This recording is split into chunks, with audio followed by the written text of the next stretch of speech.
इस मूवी की शुरुआत में हम वाइल्ड नाइफ नाम के एक आदमी को देखते हैं जो एक कबीले में रहता है और उस कबीले का सरदार उसे कहीं से उठा कर लाया है। तब से वो यहीं पे रहता है। उसकी एक मंगेतर भी उसके साथ यहीं पे रहती है। अब ये लोग एक दुकान पे जाते हैं जहाँ वाइल्ड नाइफ मक्खन लेने के लिए दुकान के अंदर जाता है, लेकिन उसकी मंगेतर वहीं पे बाहर रुकती है। तभी वहाँ पे लेफ्ट आई गैंग के लोग आ जाते हैं। इन्हें लेफ्ट आई इसलिए कहा जाता था क्योंकि इन्होंने अपने सरदार के लिए राइट आई निकलवा दी थी। यही इनका लीडर वाइल्ड नाइफ की फियांसी को छेड़ता है। वो उसे किडनैप करना चाहता था। तभी वहाँ पे वाइल्ड नाइफ आ जाता है। तो लेफ्ट आई गैंग के लोग कहते हैं कि तुम हमारा कुछ भी नहीं बिगाड़ सकते, हम लोग तादाद में इतने ज्यादा हैं और तुम सिर्फ एक हो। अब वाइल्ड नाइफ को बहुत ज्यादा गुस्सा आ जाता है। अब वो गुस्से में इन सबको बहुत ज्यादा पीटता है और पीट कर खम्बे से ऊपर लटका देता है और इनके लीडर को वाटर टैंक से उल्टा लटका के बांध देता है और उसके बाद अपनी फियांसी को वहाँ से लेके चला जाता है। वाइल्ड नाइफ कबीले का हीरो था, लेकिन वो शुरू से इस कबीले में नहीं रहा था। तभी वहाँ पे गोरा आदमी अपने बेटे को ढूंढने के लिए कबीले में आता है। वो उनसे कहता है कि मेरा एक बेटा बचपन में ही खो गया था और वो यहीं पर आया था।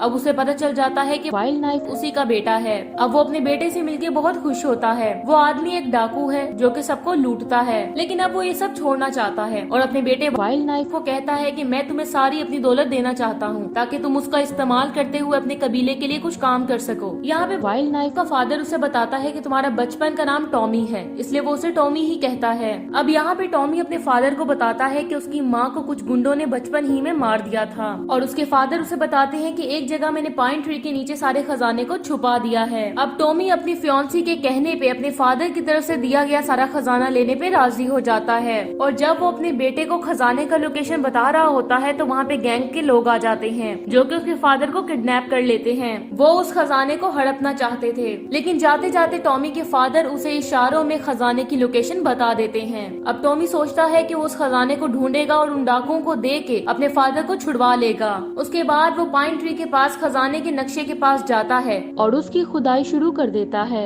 लेकिन उसे कहीं भी खजाना नहीं मिलता। अब उसका लीडर उसे कहता है कि तुम ये काम छोड़ दो और किसी और तरीके से पैसे कमाने का सोचो। अब वो कहता है कि इतने कम टाइम में मैं इतना ज्यादा पैसा कहाँ से लाऊं। अब वो सोचता है कि क्यों ना वो भी अपने फादर की तरह चोरी करे, लेकिन अच्छे लोगों को नहीं, अमीर और बूढ़े लोगों को लूटे। और यही सोच के वो अपना हुलिया बदलकर शहर चला जाता है। अब वहाँ पे एक लेडी उसे अपने घर रख लेती है और उसे बातचीत करने के बाद उसे पता चलता है कि ये उसके डैड की पत्नी है, यानी कि उसकी दूसरी माँ है और उसका भी एक और बेटा होता है जिसका नाम है रोमन। अब वो अपने भाई को भी इस काम में शामिल कर लेता है। अब ये दोनों मिलके बैंक लूटने जाते हैं। अब टॉमी खिड़की के जरिए बैंक में जाता है और पैसा चुराने लगता है, लेकिन बैंक का मैनेजर उसे देख लेता है। अब उधर उसके भाई को एक और लड़का मिलता है जो इन्हीं का ही एक और भाई होता है। इधर टॉमी बैंक मैनेजर से बचते हुए पैसा चोरी करने में कामयाब हो जाता है। अब तीनों भाई वहाँ से भाग निकलते हैं, लेकिन बैंक मैनेजर इनके पीछे लग जाता है। इधर लेफ्ट आई गैंग के लोग उनसे बदला लेना चाहते थे, इसलिए कुछ प्लानिंग कर रहे थे। अब रात हो गई थी और ये तीनों भाई एक जगह आराम कर रहे थे। यहाँ इनका तीसरा भाई बताता है कि उसकी गर्दन इतनी मजबूत है कि अगर उसे फांसी भी दी जाए तो उसे कोई फर्क नहीं पड़ेगा।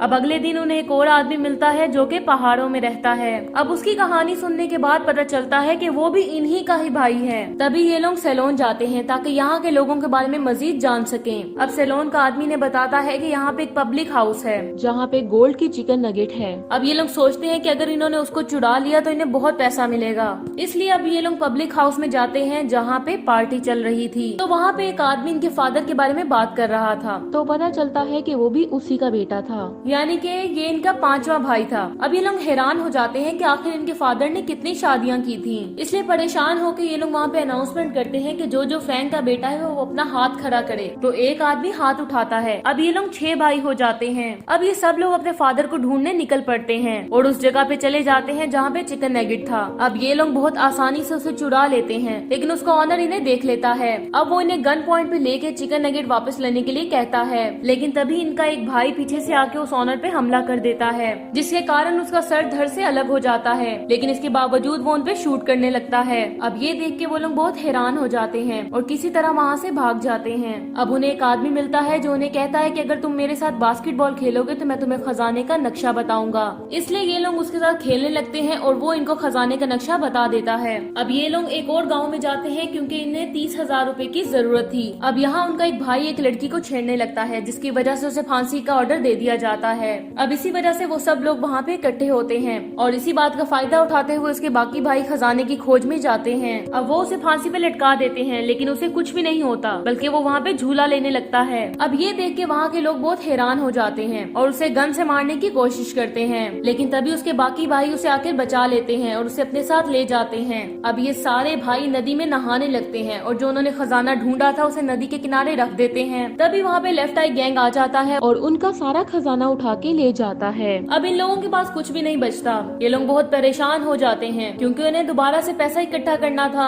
अब इन्हें पता चलता है कि एक जगह अमीर लोग जुआ खेलने आ रहे हैं। अब ये सारे भाई उन्हें लूटने के लिए वहाँ चले जाते हैं और उन्हें वहाँ चाकू दिखा के सारा पैसा छीन लेते हैं। अब ये लोग अपने फादर को ढूंढने के लिए विंड मिल की तरफ जाते हैं, लेकिन वहाँ पे उन्हें विंड मिल तो दिखाई नहीं देती, बल्कि लेफ्ट आई गैंग को जमीन के नीचे दफन हुए देखते हैं। अब वो लोग बहुत हैरान होते हैं। उन्हें लेफ्ट आई के लोग बताते हैं कि जिन रॉबर्स ने तुम्हारे बाप को किडनैप किया है उन्होंने ही हमारा ये हाल किया है। अब ये सब लोग उनकी मदद करते हैं और उन्हें जमीन से निकालते हैं। अब रोमन अपने पास से एक पिक्चर निकालता है जिसमें उस रॉबर्ट की भी पिक्चर थी जिसने इनके फादर को किडनैप किया था। अब टॉमी देखता है कि उस रॉबर्ट के हाथ पे एक टैटू था। फिर उसे याद आता है कि ऐसा ही टैटू उस आदमी के हाथ पे भी था जिसने उसकी माँ को मारा था। अब टॉमी बहुत ज्यादा गुस्सा हो जाता है और अब वो उस रॉबर्ट को किसी भी हाल में नहीं छोड़ेगा। टॉमी वहाँ की रेत को पकड़ के जायजा लगा लेता है कि वो लोग कहाँ गए होंगे, लेकिन वो अपने भाइयों को मुश्किल में नहीं डालना चाहता था। अब वो रात को अकेले ही निकल जाता है अपने फादर को बचाने के लिए और फाइनली वो वहाँ पे पहुँच जाता है जहाँ पे उसके फादर और रॉबर्ट थे। वहाँ पहुँचते ही वो रॉबर्ट को अपना हाथ दिखाने को कहता है। अब वो रॉबर्ट उसे अपना हाथ दिखा देता है जिसपे टैटू बना हुआ था। अब वो रॉबर्ट टॉमी पे अपने गन से शूट कर देता है, लेकिन वो पूरी तैयारी के साथ आया था, इसलिए वो चाकू निकाल के उसे मार देता है। उसका निशाना पक्का होता है और रॉबर्ट वहीं पे मारा जाता है। अब ये देख के उसके गैंग के लोग उस पे अटैक कर देते हैं। तभी टॉमी के सारे भाई वहाँ पे आ जाते हैं और उस पे गन तान देते हैं और उसके साथ लेफ्ट आई गैंग के लोग भी होते हैं जो उन रॉबर्ट्स के आदमियों को वहाँ से भगा देते हैं और अब अपने फादर को बचा लेते हैं। और उसके बाद वो उन्हें बताते हैं कि कैसे उन्होंने ये सारा पैसा लूटा, उन्हें सारी बात बताते हैं। अब ये सुनने के बाद उनके फादर का रूप रंग ही बदल जाता है और वो इनको सच्चाई बता देता है कि वो कोई अच्छा आदमी नहीं है। अब वो सब गैंगस्टर भी वापस आ जाते हैं जो कि भाग गए थे और साथ ही लेफ्ट आई गैंग के लोग भी इनके साथ हो जाते हैं। और तभी हमें पता चलता है कि उनकी कोई आंख खराब नहीं है, बल्कि दोनों आंखें ठीक हैं और ये सब उनके फादर फ्रैंक की ही चाल थी और वो इसी तरह से पैसे कमाते थे। और इस दफा वो अपने बेटों को ही मोहरा बना के इतना ज्यादा पैसा इकट्ठा कर लेता है। अब इस बात से उनके बेटों को बहुत गुस्सा आता है और उन सब के बीच बहुत लड़ाई होती है। अब ये लोग फ्रैंक को एक सुरंग में कैद कर देते हैं और बाकी के लोगों को पुलिस पकड़ के ले जाती है। अब इस मूवी के लास्ट सीन में हम देखते हैं कि टॉमी की शादी अपनी फियांसी से हो रही होती है और उसके सारे भाई भी बहुत खुश होते हैं और वो सब लोग शादी को बहुत एंजॉय करते हैं। इसी के साथ ही मूवी एंड हो जाती है। Thank you so much for watching.